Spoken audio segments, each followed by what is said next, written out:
and welcome back to my channel. Aku seneng banget karena aku udah lama banget gak sharing-sharing soal beasiswa. Dan alhamdulillah kemarin aku baru keterima beasiswa Global Korean Scholarship atau disingkatnya biasanya GKS untuk melanjutkan S2 aku atau study master aku. Dan aku seneng banget karena aku bisa sharing-sharing lagi ke kalian soal beasiswa. Kalau kemarin aku sharing soal beasiswa exchange, sekarang aku bisa sharing soal beasiswa S2.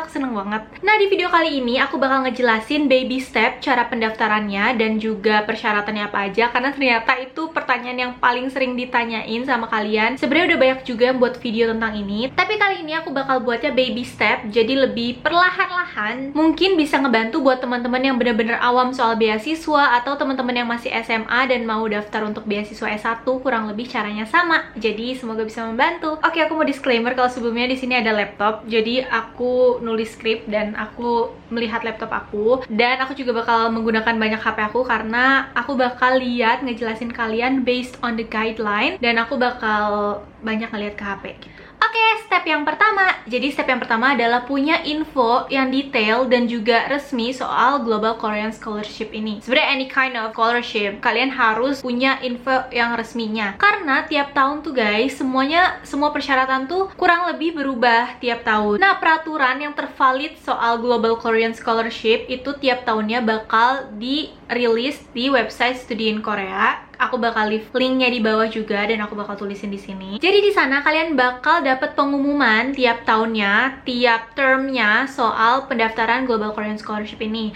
Ini aku kasih contoh yang waktu aku daftar kemarin tahun 2022.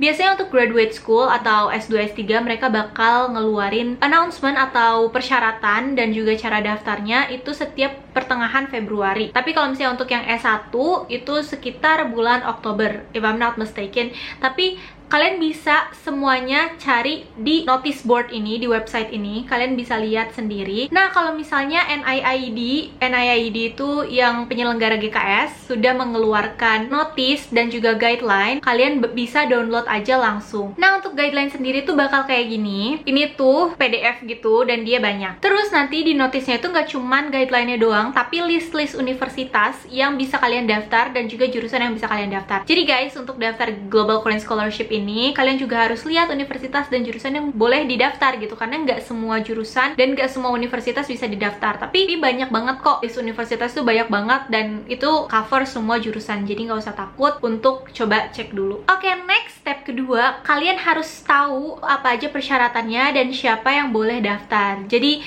jangan sampai kalian misalnya udah nyiapin banget nih untuk beasiswa ini, tapi ternyata kalian bukan salah satu orang yang bisa mendaftar. Oke, jadi siapa aja yang boleh daftar? Ini aku bakal kasih lihat. Oke, jadi yang pertama, kalian tuh harus ada di list nationality yang diperbolehkan oleh NIID. Itu listnya banyak banget, kalian bisa lihat di guideline-nya, tapi ini aku kasih screenshot-nya. Ada 73 negara guys, jadi itu banyak banget. Dan Indonesia salah satunya, jadi kalian tenang aja kalau kalian orang Indonesia, warga negara Indonesia, kalian boleh daftar. Nah, untuk detail lainnya, di sini ada hal-hal lain, tapi mungkin nggak begitu, tapi untuk make it simple, mungkin nggak begitu krusial untuk audiens aku, jadi kalian bisa cek langsung di guideline-nya. Yang persyaratan kedua adalah degree requirement atau gelar. Nah, jadi kalian kalau misalnya mau daftar S2, kalian harus udah lulus S1. Terus kalau kalian mau daftar S3, kalian harus sudah lulus S2. Nah, terus ada juga yang nanya, itu harus sudah ada ijazah ya kak? Itu harus sudah lulus ya? Sebenarnya enggak, kalian bisa belum lulus atau kalian bisa lagi ngurusin sidang, kalian bisa lagi di tingkat akhir, asalkan kalian udah bisa menyerahkan ijazah tanggal 31 Agustus di tahun kalian daftar. Jadi misalnya pendaftaran tahun 2022 itu dibuka kemarin Februari kan, Februari sampai Maret, tapi ternyata aku baru lulus itu bulan Mei. Itu nggak apa-apa guys, kalian bisa daftar, tapi nanti setelah kalian keterima, kalian harus menyertakan bukti kalau misalnya kalian sudah lulus dengan dibuktikan dengan ijazah. Nah, berarti kalau misalnya kalian lulus, kalian daftarnya kan nggak pakai ijazah. Nah, kalian bisa daftar pakai Certificate of Expected Graduation namanya, kayak SKL gitu, surat keterangan lulus. Kalau misalnya di IPB sih, nanti kalian bisa dibuatin suratnya, bisa ngeluarin surat keterangan kalau kalian tuh sebenarnya udah lulus atau kalian akan lulus pada tanggal sekian-sekian. Dan ya, that's not a problem, kalian bisa daftar pakai itu juga. Oke, Oke, syarat yang ketiga adalah nilai atau IPK. Jadi teman-teman banyak banget juga yang nanya, Kak, nilainya harus bagus ya, Kak, IPK harus tinggi ya. Jadi di sini jawabannya, jadi IPK kalian tuh harus minimal 80% atau di atas dari 100 point scale. Nah, mungkin kalau teman-teman di Indonesia itu kan banyaknya per 4 ya. Jadi IPK paling tinggi itu 4. Kalian bisa daftar minimal IPK kalian adalah 2,64 dan disesuaikan aja. Kalau misalnya point scale kalian 4,3 itu kalian IPK-nya harus 2,8 dan seterusnya. Di sini bisa dilihat juga di guideline. Oke, terus yang keempat adalah umur. I'm sorry to say, tapi memang gak semua umur boleh ikut, maksimalnya adalah 40 tahun. Kecuali kalau misalnya kalian itu adalah profesor atau lagi mengajar sebagai dosen, kalian masih bisa melanjutkan studinya sampai umur 45 tahun. Yang nomor 5 harus sehat mental dan juga fisik. Terus lainnya kalian bisa baca di sini, tapi salah satunya nggak boleh punya track criminal record. So ya. Nah, terus step yang ketiga. Di step yang ketiga itu kalian udah tahu kalau misalnya kalian udah bisa daftar, kalau misalnya kalian sudah menjadi salah satu orang yang diperbolehkan untuk daftar, IPK kalian sudah cukup, kalian berasal dari negara yang memang ada di list dan lain-lain, umur kalian sesuai, kalian bisa start untuk memilih track dan juga jurusan. Jadi untuk Global Korean Scholarship sendiri ada 2 track, yaitu Embassy dan juga University. Aku sendiri kemarin ikut yang University track, tapi untuk preferensi aku kenapa milih University track itu bakal aku jelasin di video lainnya, karena memang banyak juga yang nanya ke aku kenapa aku mempertimbangkan University track dan lain-lain. Nah, secara singkat, kalau misalnya Embassy, kalian bakal diseleksi sama Embassy Kedutaan Korea di Indonesia. Nanti berkas dan lain-lain kalian kirim ke sana juga. Sedangkan kalau universitas, kalian bakal langsung diseleksi sama universitas yang kalian tuju. Nah, terus guys, ketika milih university dan juga jurusan, kalian harus lihat di bagian kolom additionalnya ini, kayak keterangan lebih lanjutnya,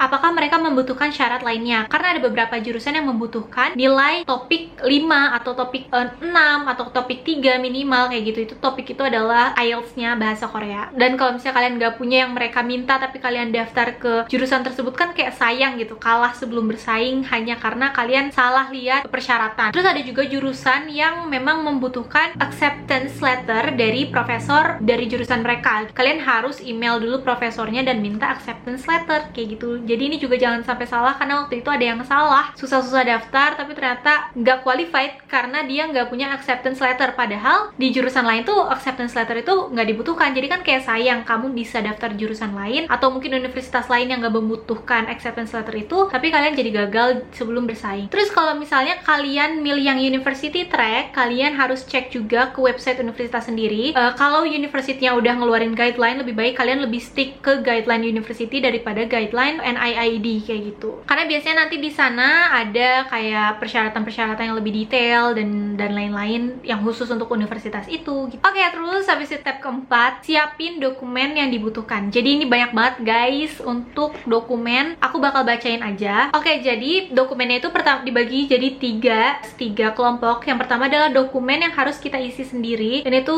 kayak application form, personal statement, study plan, research proposal. Tapi ini research proposal cuman buat orang yang mengambil jalur research. Jadi kalau misalnya kalian S2 atau S3 atau S1 biasa, kalian nggak perlu isi research proposal. Terus habis itu one letter of recommendation, letter of invitation. Ini kalau misalnya kalian balik lagi, kalau kalian ambil yang research ya, yang invitation itu GKS applicant agreement. Terus habis itu personal medical assessment. Ini kalian isi sendiri alias kalian centang sendiri, dan ya kayak personal statement dan juga study plan, kalian kan merangkai sendiri ya personal statement kalian. Untuk detail personal statement dan study plan aku bakal buat di video lain. Terus kelompok yang kedua adalah certificates atau sertifikat-sertifikat yang dibutuhkan. Contohnya adalah ijazah, transkrip nilai, terus certificate of employment, ini buat teman-teman yang mau ngambil research ya. Terus habis itu applicants and parents proof of citizenship, ini kalau di Indonesia biasanya kartu keluarga dan juga akte kelahiran. Terus habis itu proof of overseas Korean document, jadi ada beberapa warga negara Korea yang memang gak tinggalnya di Korea gitu. Kalau misalnya kita kan, kalau misalnya aku sih, aku warga negara Indonesia, dan mungkin audiens aku warga negara Indonesia yang memang pure Indonesia gitu, ini nggak butuh dokumen ini. Terus habis itu current Korean language teaching professional, terus preliminary Korean language teaching professional, ini juga opsional. Jadi kalian bisa lihat di sini nanti kayak kalau yang S2 butuh apa, yang S3 butuh apa. Jadi di sini nanti juga jelas kok ada opsionalnya gimana. Kalau aku sendiri sih kemarin memang cuma ngasih transkrip, ijazah, akte kelahiran dan juga kartu keluarga.